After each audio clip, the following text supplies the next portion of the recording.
الله أكبر الله أكبر الله أكبر الله أكبر أشهد أن لا إله إلا الله أشهد أن لا إله إلا الله أشهد أن محمدا رسول الله أشهد أن محمدا رسول الله حي على الصلاة حي على الصلاة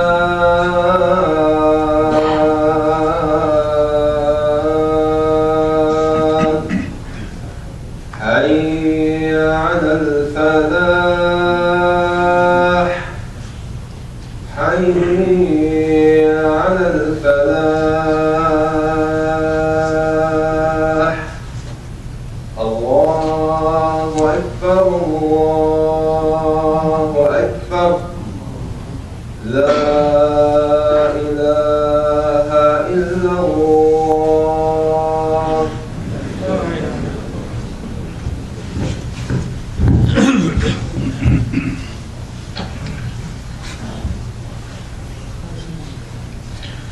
إن الحمد لله نحمده ونستعينه ونستهديه ونستغفره ونعوذ بالله من شرور أنفسنا ومن سيئات أعمالنا من يهده الله فلا مضل له ومن يضلل فلا هادي له وأشهد أن لا إله إلا الله وحده لا شريك له له الملك وله الحمد يحيي ويميت بيده الخير وهو على كل شيء قدير وأشهد أن سيدنا وحبيبنا وقائدنا ومعلمنا محمدا عبد الله ورسوله صلى الله تعالى عليه وعلى آله وأصحابه أجمعين ومن تبعهم بإحسان إلى يوم الدين. يا أيها الذين آمنوا اتقوا الله حق تقاته ولا تموتن إلا وأنتم مسلمون. يا أيها الناس اتقوا ربكم الذي خلقكم من نفس واحدة وخلق منها زوجها وبث منهما رجالا كثيرا ونساء واتقوا الله الذي تساءلون به والأرحام إن الله كان عليكم رقيبا. أما بعد. All praise is due to Allah. We seek His guidance, His mercy, His assistance, His forgiveness. We seek refuge in Allah from the evil within ourselves, from the evil of our actions. Whomsoever Allah guides, there is no one to lead astray, and whomsoever Allah leaves to go astray, there is no one to guide him. I bear witness there is no one worthy of worship except Allah, and I bear witness that Muhammad is His servant and His messenger. May the peace and blessings of Allah be upon him, upon his family, his companions, and all those who follow them until the last day. O you who believe, revere Allah as He should be revered and do not die except in a state of surrender. Beloved brothers and sisters in Islam, in the previous khutbah, we had begun speaking of the issue of domestic violence, and we are going to be continuing this series of khutbahs today.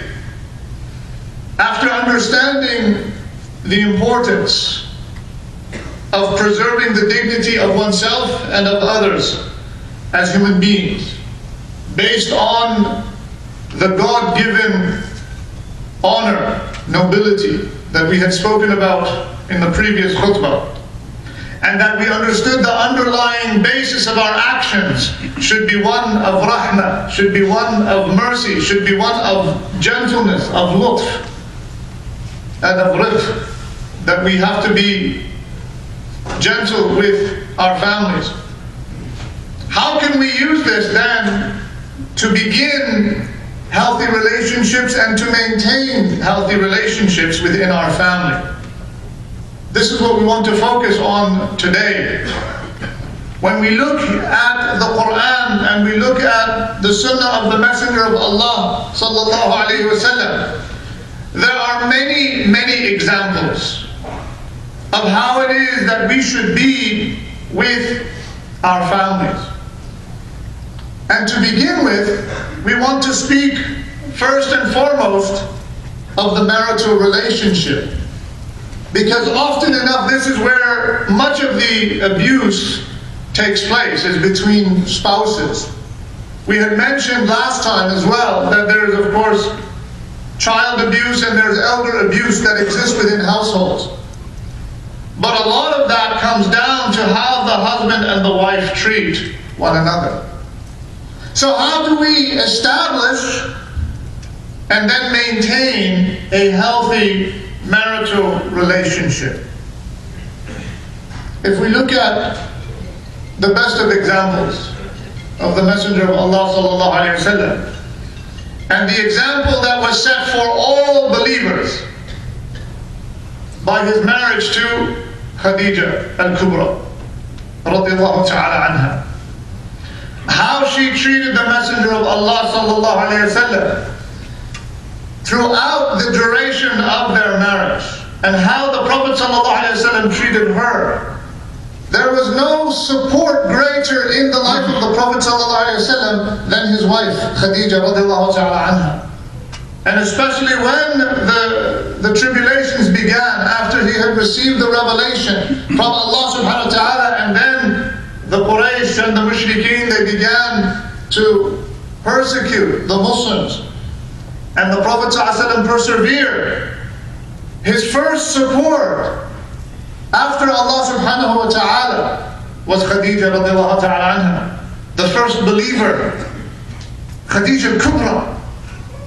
This is why she's called Khadija al-Kubra. She is the great Khadija, because she was the first support and believer in the Messenger of Allah sallallahu alayhi wa sallam. That when she was brought the message of Islam from the Prophet ﷺ, immediately she believed.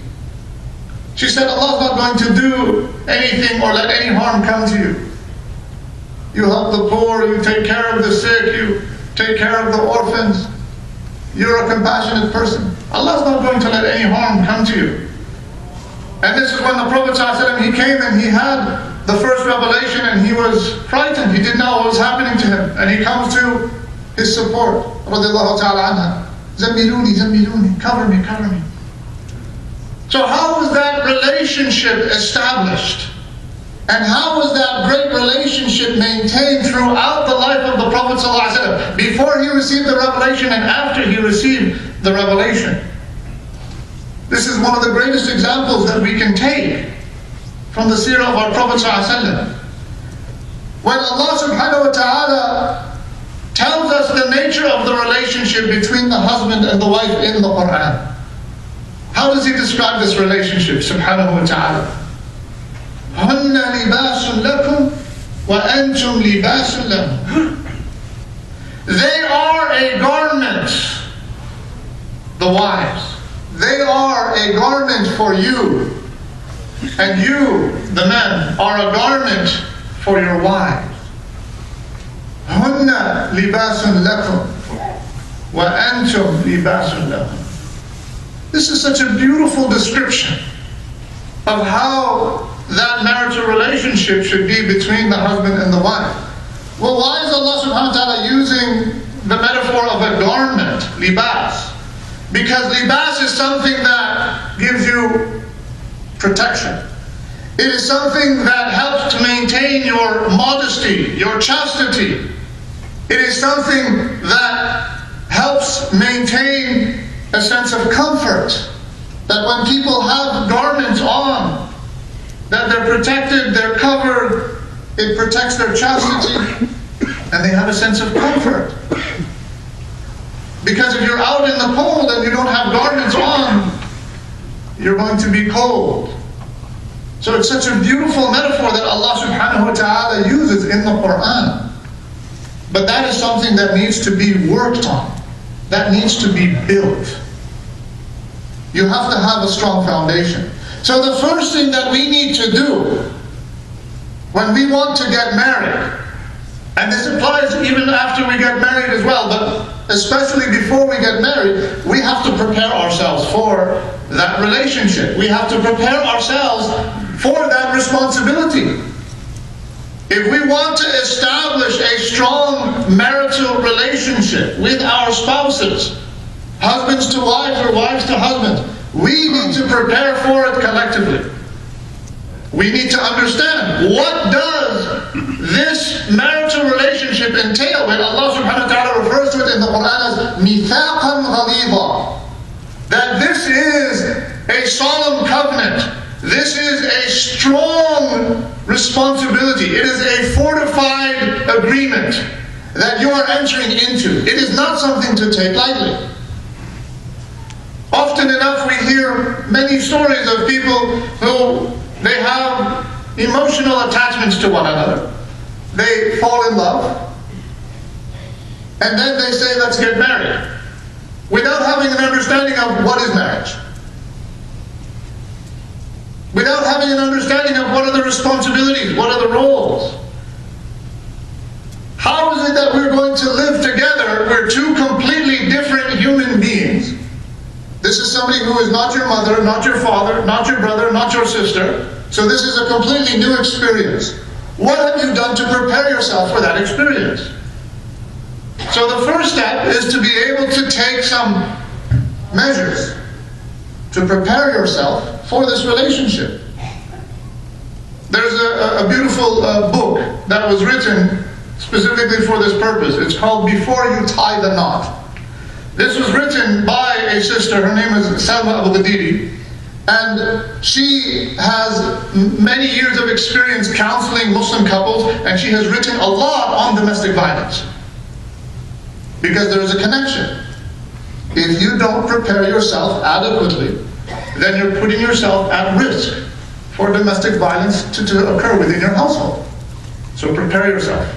And so this was a book that was co-authored by herself and Imam Muhammad Majid, who resides in Washington, D.C.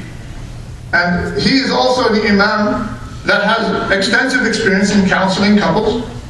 And he came up with a list. It's a premarital questionnaire, 106 questions for the bride and the groom, the potential bride and groom, to go over before they get married. And this is a set of questions that is not only related to the deen. Everything, of course, is based on our faith. Everything is based on the Quran and on the Sunnah of the Messenger of Allah sallallahu alaihi wasallam. But it looks at it from many different perspectives. From a social perspective, how are you preparing yourself? From a financial perspective, from an emotional perspective. If certain scenarios or situations come up in your marital relationship, how are you going to deal with them? This is a conversation that you need to have before the marriage. Because love, if we want to talk about true love, which Allah subhanahu wa ta'ala refers to in the Quran as mawaddah, when Allah subhanahu wa ta'ala says, وَمِنْ آيَاتِهِ أَنْ خَلَقَ لَكُم مِّنْ أَنفُسِكُمْ أَزْوَاجًا لِتَسْكُنُوا إِلَيْهَا وَجَعَلَ بَيْنَكُم مَّوَدَّةً وَرَحْمَةً إِنَّ فِي ذَلِكَ لَآيَاتٍ لِقَوْمٍ يَتَفَكَّرُونَ. And amongst His signs is that He has created for you from yourselves. They're from you, you're from them. Mates, spouses, لِتَسْكُنُوا إِلَيْهَا. They are a source of sakina. They are a source of tranquility for you. And it's mutual. It goes both ways. لِتَسْكُنُوا إِلَيْهَا. That your spouses should be a means or a form of tranquility within your household, within your dwellings. And then Allah subhanahu wa ta'ala says, وَجَعَلَ بَيْنَكُمْ مَوَدَّةً وَرَحْمَةً. And that He has made or placed love and mercy between you. Well, mawaddah is a specific form of love. It's the purest form of love. It's safwat al-mahabba. Wa khalisa lubbaha. It's the purest form, the core of love. Well, when does that come? That comes after the marriage, not before. Why? Because when Allah subhanahu wa ta'ala says, وَجَعَلَ بَيْنَكُمْ, that He has made between you, this is when? After you have become married. How does that mawaddah and that rahmah manifest test itself, it's between how you treat one another. That's how it comes. There is a means. It's not just something that just simply automatically appears in a marital relationship. No, you have to build it. You have to work at it. You have to strive for it. Take the means. What are those means? وَعَاشِرُهُنَّ بِالْمَعْرُوفِ. That's what Allah tells us in the Quran. This is an address for the men. عَاشِرُهُنَّ بِالْمَعْرُوفِ. Treat them kindly. Because remember, when the Quran was revealed, it was revealed in a time and in a society in which women were treated as the lowest of the low. They were treated as objects. This is the culture. This is the era in which the Quran was revealed in pre-Islamic Arabia. And then when Islam came to elevate the woman, that's why you find so many verses in the Quran and many ahadith of the Prophet ﷺ that talk about being able to take care of women, because they were treated very badly. And a lot of that continues to this day. A lot of that jahili behavior, that ignorant behavior continues today. Does this mean that our sisters don't have a role? No, of course not. Absolutely, they have a role. When we look at that example, that great example of Khadija Kubra, who was that support, that pillar for the Messenger of Allah sallallahu alaihi wasallam, who was that source of tranquility and comfort in his home sallallahu alaihi wasallam, that he could go to her and he could rely upon her for that type of comfort. Even the financial aspect, there was a different relationship in terms of the circumstance of Khadija and the Prophet ﷺ, radiallahu ta'ala anha, that she used to provide and support for the family. That's a possibility. Of course, Allah mentions clearly that it's the men, it's our responsibility to be, الرِّجَالُ قَوَّامُونَ عَلَى النِّسَاءِ. We are the ones who are the maintainers and protectors of women, right? And this is a verse that we will speak about in another khutbah and go into it deeply, because it's one of the most misunderstood verses of the Quran. And so when we have this relationship with our spouses, we have to prepare ourselves for it. Build it. That's the first thing that we need to do. Before you get married, prepare yourselves for this mithaq al-ghaliza. And then once you're in it, then we have to continue. If we are in a marital relationship, we've made mistakes, we've done things in the past, then we need to correct ourselves. We need to rectify ourselves. We mentioned the hadith last time of the Prophet ﷺ, in which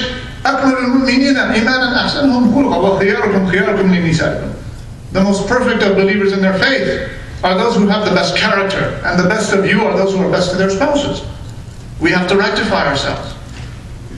When we look at how the Prophet ﷺ was described by his own household, by his own family. This is a hadith that is narrated by Aisha radiallahu anha. عن الأسود قال سألت عائشة ما كان النبي صلى الله عليه وسلم يصنع في بيته. So Al-Aswad narrated, he asked the wife of the Prophet, Aisha radiallahu ta'ala anha, what was the Prophet ﷺ like in his house? What did he used to do? And so then she replied, and this is in Sahih Bukhari, كان يكون في مهنة أهله أي في خدمته. That the Prophet ﷺ, he was in the service of his family. That's how he kept he spent his time in the household. He was serving his family sallallahu alayhi wa sallam. فإذا حضرت الصلاة خرج إلى الصلاة. When then the prayer time came, he left for the prayer. Sallallahu alayhi wa sallam. Because that spiritual element is absolutely necessary. That we have to have that element of salah within our homes, within our houses, within our lives. That when we come to the masjid and we pray, that is a necessary element in order to try to maintain, as a means to maintain that tranquility within the household. And so then the Prophet ﷺ would establish that balance. عن عائشة أم المؤمنين قالت ما رأيت أحدا كان أشبه حديثا وكلاما برسول الله صلى الله عليه وسلم من فاطمة رضي الله تعالى عنها. How is it that the Prophet ﷺ would be not only with his wife, but with his children, with his daughter? So Aisha, she narrated that when the Prophet ﷺ, there was nobody amongst the companions or amongst the family of the Prophet ﷺ that had more resembled the Prophet ﷺ more closely than his daughter, Fatima. Radiallahu ta'ala anha. What's this relationship like? Now for fathers towards their daughters. كانت إذا دخلت عليه قام إليها فرحب بها وقبلها وأجلسها في مجلسه صلى الله عليه وسلم. Now look at the way that the Prophet ﷺ is treating his daughter. That when she would enter, the Prophet ﷺ would greet her. He would stand up for her. He would bring her close to him and he would kiss her. And then he would place her, radiallahu ta'ala anha, in the spot that he was sitting in. Look at this sharaf, look at this takreem that the Messenger of Allah ﷺ had for his daughter, radiallahu ta'ala anha. And she would reciprocate. She would reciprocate it. وَكَانَ إِذَا دَخَلَ عَلَيْهَا قَامَتْ إِلَيْهِ فَأَخَذَتْ بِيَدِهِ فَرَحَّبَتْ بِهِ وَقَبَّلَتْهُ وَأَجْلَسَتْهُ فِي مَجْلِسِهَا رضي الله تعالى عنها. That Fatima would do the same. She learned this from her father. That when he would come into her presence, that she would stand up. She would take his hand, she would kiss him, sallallahu alayhi wasallam, and she would have him sit where she was sitting. Look at this takreem. Of course we say he is the messenger of Allah, he is the greatest of creation. You have to have this takreem towards him. But he's teaching us. We're learning from both of them. We're learning from the prophetic household how it is to treat one another. When Aisha radiallahu anha, she mentioned this. عن عائشة رضي الله عنها ما كان أحد أحسن خلقا من رسول الله صلى الله عليه وسلم ما دعاه أحد من أصحابه ولا أهل بيته إلا قال لبيك. Look at the character of our Prophet صلى الله عليه وسلم. Aisha رضي الله عنها, she narrated, there was no one with better character than the Messenger of Allah صلى الله عليه وسلم. Whenever any of his companions or his family, the people of his household, when they called towards him, the Prophet ﷺ would respond, Labbaik, at your service. Labbaik, I hear your call, at your service. This is how the Prophet ﷺ was. And the Sahaba, they learned this from the Prophet ﷺ. So when the Prophet ﷺ, he went to Mu'adh ibn Jabal, and he said to him, Ya Mu'adh. And Mu'adh radiallahu anhu, what did he reply? Labbaik, at your service, Ya Rasulullah. Then the Prophet ﷺ, he said, Inni uhibbuka. فقال معاذ رضي الله عنه وإني والله أحبك. So the Prophet ﷺ went to Mu'adh and he said, Ya Mu'adh. Mu'adh said, at your service, Labbaik, Ya Rasulullah. And then the Prophet ﷺ, he said, I love you. And Mu'adh, just the joy that you can imagine that entered into his heart from those words of the Messenger of Allah saying he loves me. And so he said, oh Ya Rasulullah, Wallahi, I swear by Allah, I love you too. And then the Prophet ﷺ taught him. He said, ألا أعلمك كلمات تقولها في دبر كل صلاتك. قلت نعم. فقال النبي صلى الله عليه وسلم قل اللهم أعني على ذكرك وشكرك وحسن عبادتك. So the Prophet ﷺ, after expressing his love for Mu'adh, and Mu'adh then reciprocating that, well, there's a message in that in and of itself. Do we say to those within our households, I love you? Do we say that? This is given to a companion. How much more so that should this be within our own household? Say it. Say that you love your children, you love your wife, you love your sons, your daughters, your parents. Say it, express it. You feel love towards them, express it. Say it. That's what our Prophet ﷺ is teaching. And then the Prophet ﷺ taught him, shall I not teach you words for you to say after every single prayer? There's this beautiful element of the spiritual nature within the household. It's got to be there. Shall I not teach you words that you should say after every single prayer? And Mu'adh is like, no, of course. And so the Prophet ﷺ taught him that beautiful dua. Oh Allah, assist me, aid me, help me, so that I remember you, that I am grateful toward you, and that I worship you in the best of manners. help me towards that.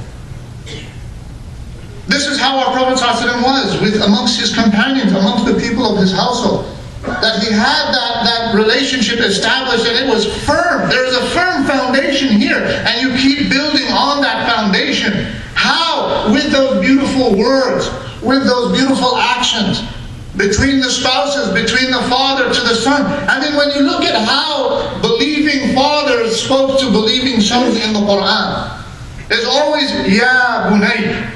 That's how it's referred, the son is referred to by the father in the Quran. Ya Bunayya. What is Ya Bunayya? It's not Ya Ibni. It's not, oh my son. It's a diminutive of oh my son, which is a way of showing that love, of showing that compassion. Ya Bunayya. When the son would refer to their father, Ya Abati. It's not Ya Abi. Ya Abati. Right? Because that way of referring to the father is one of taqdeer, it's one of ihtiram, it's one of beauty, that there is a sense of care from the son towards the father. This is the type of relationship that Allah describes in the Quran. Whether it was Luqman to his son, Ya bunayya la tushrik billah, inna shirka la dhulmun azim. Oh my son, don't associate others with Allah, for committing that association with Allah is indeed a grave, grave oppression. When Ibrahim alayhi salam would address his son, and his son would then say, Ya abati if'al ma tu'mar. Oh my father, do as you please. Inshallah you will find me of those who are patient. This is when Ibrahim alayhi salam was commanded to slaughter or sacrifice his son. And he had this dialogue with his son. And so this type of speaking and having conversations and discussing, and this is something that it makes a difference within our household. But we do so in the best of manners. We do so in the best of ways. That is a means in which it's going to prevent any forms of abuse or oppression taking place within the house. We'll make mistakes, we'll slip up, yes. But if we do, we have to correct it. We can't be afraid to apologize if we do something wrong. If our sisters or our wives do something wrong to us, they should not hesitate in asking for forgiveness or an apology. And likewise for the husbands towards their spouses. It's a mutual relationship. It is something that goes both ways. When the Prophet ﷺ would carry his own children or his grandchildren, Umama, she was the granddaughter of the Prophet ﷺ from Zainab. When he would pray, ﷺ, he would have her on his shoulders. And then when he would go down into sajda, he would put her down. And then when he would get up, he would take her and he would put her back on his shoulders. This is how he was. When Anas described the Prophet ﷺ, again, how should we be towards our children? And Anas قال خدمت رسول الله صلى الله عليه وسلم 10 سنين فما قال لي أف قط وما قال لي شيء صنعته بما صنعته ولا لشيء تركته بما تركته. Anas said, I served the Messenger of Allah in his household for 10 years. Not once did he ever say a word of disdain to me. Not once. Oof. He never said that. Not once. There was never a time that if I did something, he would ask, why did you do that? Or if I didn't do something, why didn't you do that? The Prophet ﷺ would be teaching, and he would find moments in which to be able to teach or how to interact with his children and with the people of his household. This is who the Messenger of Allah was. And so this is the example that we need to follow, that Allah mentions in the Quran of the great prophets and of the Anbiya and of the Salihin, in terms of how it is that we should be with our families. And this is integral in order for us to be able to understand what it is that we need to do to avoid committing forms or actions of abuse against our fathers or our children or our mothers or our wives or our sisters. This is something that it encompasses everyone within the household. أقول قولي هذا وأستغفر الله العظيم لي ولكم ولسائر المسلمين من كل ذنب فاستغفروه إنه هو الغفور الرحيم.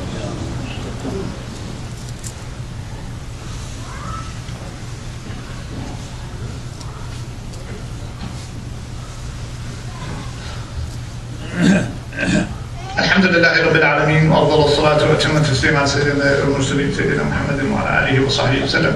يا أيها الذين آمنوا اتقوا الله وقولوا قولا سديدا يصلح لكم أعمالكم ويغفر لكم ذنوبكم ومن يطع الله ورسوله فقد فاز فوزا عظيما. Beloved brothers and sisters in Islam, I'll conclude with a hadith that is often misunderstood. But in this hadith, we can learn lessons. We've spoken about many times, or the hadith or the verses of the Quran that refer in terms of husbands towards their wives. But there's also a very strong hadith that is mentioned in Sahih Bukhari. And again, we need to understand this hadith properly, so that we do not make generalizations or understand things in a manner that is improper. And so I'll narrate the hadith first, and then I will mention a few words on it, and based on what the scholars have said. And that this is something that we have to be aware of, and this is something that is for our sisters. May Allah subhanahu wa ta'ala preserve them. And Ibn Abbas رضي الله عنه قال النبي صلى الله عليه وسلم أريت النار فإذا أكثر أهلها النساء يكفر قيل أيكفرن بالله قال يكفرن العشير ويكفرن الإحسان لو أحسنت إلى إحداهن الدهر ثم رأيت أو رأت منك شيئا قالت وما رأيت منك خيرا قط. This is a very strong hadith in Sahih Bukhari, and it serves also as an admonition to be aware. But we have to understand this hadith properly. This is narrated from Ibn Abbas. The Prophet ﷺ, he said that I was shown the hellfire, and that the majority of the inhabitants of the fire were women who were ungrateful. So before we move on, stop there for a second. This is a hadith that many people misunderstand, and they see this as being something that is misogynistic or against women or something of that sort. Kalla wa hasha. Our Prophet ﷺ was not somebody who detested women, or nor was this something to be seen as looking down at women. But when the Prophet ﷺ is mentioning this, there is a very specific descriptor that most people don't catch on to. It's a very specific type or category of women that the Prophet ﷺ is referring to. Those who are ungrateful. Very specific. And by the way, there are other hadith that mention that women are the ones who occupy the most number in heaven. This is in Tabarani. And so then the scholars, they had to make a commentary in terms of, well, how do you bring these two hadiths together? The fact that women, they outnumber men in Jannah too, is not only in the fire. And that's simply because of the sheer number of women who have been created or that have come into the earth. There is a more or a higher proportion of women on the earth than there are of men throughout time and throughout history. And so then it's only natural what follows is that those who are in the fire and those who are also in paradise, the majority of them are women. But the Prophet ﷺ made a qualification in this hadith. It's not all women. And some scholars, they say that this is referring to the women from amongst the Muslims. That those who are in the fire, but then they go out of the fire and they go into Jannah. So those who are in the fire, they come out of the fire and they enter into Jannah. And so then the most number of women in paradise, or the most number of inhabitants of paradise, are women. So the Prophet ﷺ was asked, are these women, do they disbelieve in Allah? And the Prophet ﷺ said no. He said that they are ungrateful towards their spouses, towards their husbands. Look at this behavior though. This is what we need to be aware of. And by the way, we have to also understand that this can go both ways. Right? That men can be ungrateful towards their spouses as well, towards their wives. But there are many hadith that we've talked about in terms of how men should be towards their wives. So the Prophet ﷺ explained, they're ungrateful to their husbands and are ungrateful for the favors and good, the ma'ruf that they have done for them. That if you have always been good towards your spouses, a dahr, that you've been doing good for them their entire lives and the entire time that you just lots and lots of good and ma'ruf and charitable acts and you're being good and you're being a person of ihsan towards them. But then she sees something from you. Something happens. You differ, you have an argument, there's something that happens. And then she says, Wallahi, I have seen no good from you whatsoever. Throughout all of these years that you have been doing well to them and you have been treating them well. Again, qualification. You are treating them well. You're doing good to them. And then after all that, you do something like this. And then she forgets everything that she did, you did for her. And she said, "Ma wajadtu minka khayran qat." I haven't found any good from you whatsoever. That's unjust. And that sort of serves as an admonition.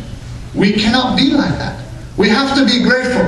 When the Prophet ﷺ said that if you find something in your spouse that you might not like, you'll be able to find 10 characteristics in her that you will like. Right? When Allah subhanahu wa ta'ala says, وَعَاشِرُهُنَّ بِالْمَعْرُوفِ فَإِذَا كَرِهْتُمُوهُنَّ فَعَسَىٰ أَن تَكْرَهُوا شَيْئًا وَيَجْعَلَ اللَّهُ فِيهِ خَيْرًا كَثِيرًا. This is amazing. That when Allah says, be good and treat your wives well. But if you find something that you detest or that you don't like, it might be that you don't like something, but Allah has placed in it much khair. That's how Allah is describing our wives, our spouses in the Quran. So it's something that it goes both ways. We can't see this as lopsided, that the men have to be better to their wives than the wives should be to their husbands. No, it goes both ways. It's mutual. And we always have to look at these hadiths in their proper context to understand marriage is a balanced relationship. It is not something that is one-sided or lopsided. Yes, there are certain responsibilities that have been accorded to men that haven't been accorded to women, and vice versa. But we need to be aware of it and understand it is a mutual relationship. It is a collaborative relationship. In order for that compatibility to exist, we need to understand that. And so we ask Allah subhanahu wa ta'ala to make us of those who are best to our spouses, and we ask Allah subhanahu wa ta'ala to protect our spouses and that they are the best towards us.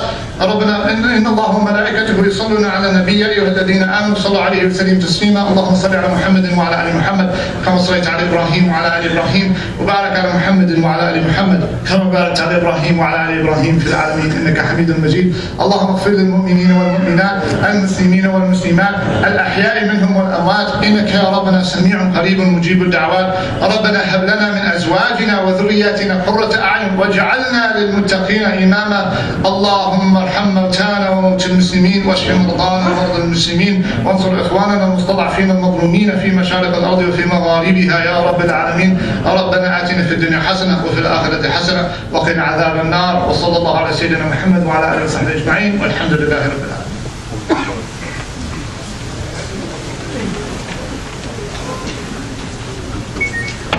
الله أكبر.